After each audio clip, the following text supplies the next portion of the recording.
Alright guys, back with another video. So, it was very interesting that I see something on X from Chris Hannity from Fox News. Now that being said, Fox News is mainstream media, not the most credible form of news, but they expose Mark Carney here. And not by giving their opinion, but showing us the things that Mark Carney has actually said. So I don't know if you guys have seen this, but you're about to, so let's have a look and then we'll talk about it after like usual. Canada's new far-left prime minister, he once threatened to seize capital from companies that do not advance Canada's climate radical agenda. Take a look. We need to ultimately get to a point where every financial decision is taking climate change into account, the impact on the transition, and we actually drop the adjective sustainable because it's just what finance professionals do. On the risk side, we need the banks to look at the risks around the climate transition, which then flip to opportunities.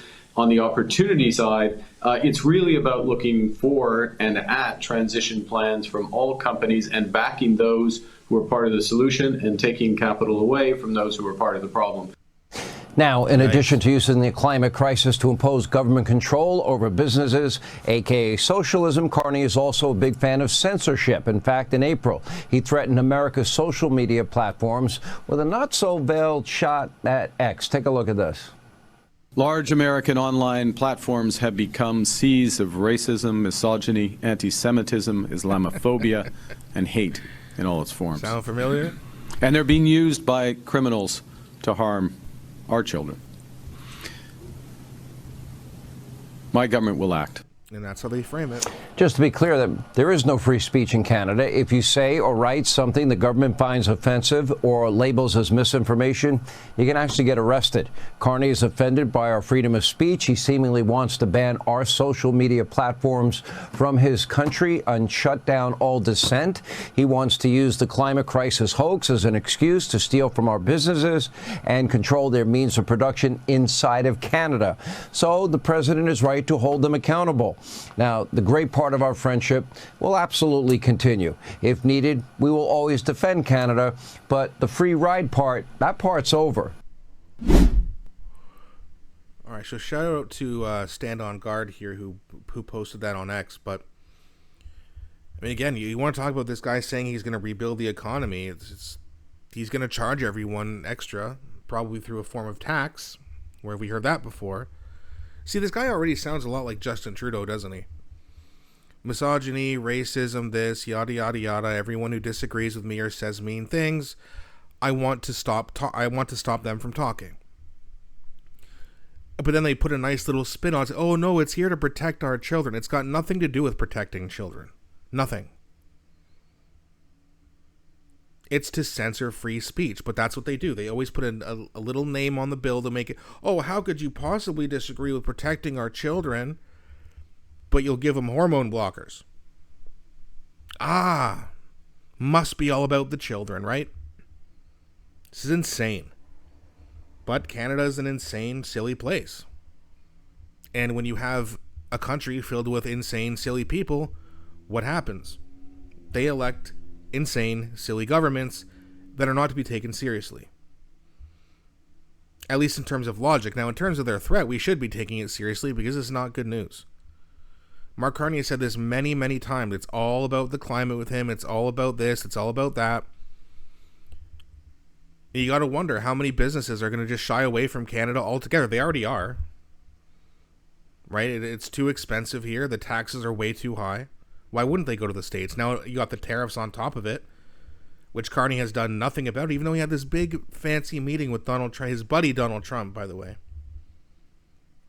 Look into Jared Kushner and Mark Carney and see if you can't put the pieces together. That's a idea for a whole different video, but you know what I mean. It's just, this guy is not here to protect the country. He's not here to protect children. It's all a hoax just to make everything look like, oh, I'm Mr. Mark Carney. I'm so nice and I care about people and I'm just a nice old man. Canadians got played. Not all Canadians, but liberal Canadians, my God. When will you learn? But the good thing is, they don't have anyone else to switch Mark Carney out with when he gets exposed for being exactly like Justin Trudeau, except about 2, maybe even 3 times worse. And then you see the Canadian media just glazing over Carney. Oh, he stood up to Trump. No, he didn't. He just said, oh, we won't be the 51st state. Pierre Poilievre's been saying the same thing. He gets no credit for it. And I understand he's not the prime minister, but they never would give Poilievre credit for that. They would just say, oh, he's just like Trump, which is not true. Mark Carney is more like Trump than anyone else. But the mainstream media didn't want to be defunded as they should be, so they smeared Pierre Poilievre, and a bunch of people fell for it. Those fools. And I can't wait to hear them start complaining. Well, it's not my fault. Yes, it was. It's absolutely your fault. You still believe everything you hear. Have we not learned anything from the past, 5 years? Hell, a lot of these people probably still wear double masks and they're getting their 17th booster shot. I'm protected. What a bunch of idiots. It's so silly and so frustrating that we're just filled with so many people, especially like most Canadian areas are pretty like common sense, but you look at places like Montreal and Toronto and Ottawa and Vancouver, and that's why we have the government we have. Big city idiots. But hopefully they learn this time. Maybe they won't be tricked for a 5th Liberal term. We'll have to see. But let me know what you guys think in the comment section. Please don't be shy. Please also don't forget to like and subscribe, as it really does help grow the channel. Thanks so much for watching, and I'll be back shortly with a new video.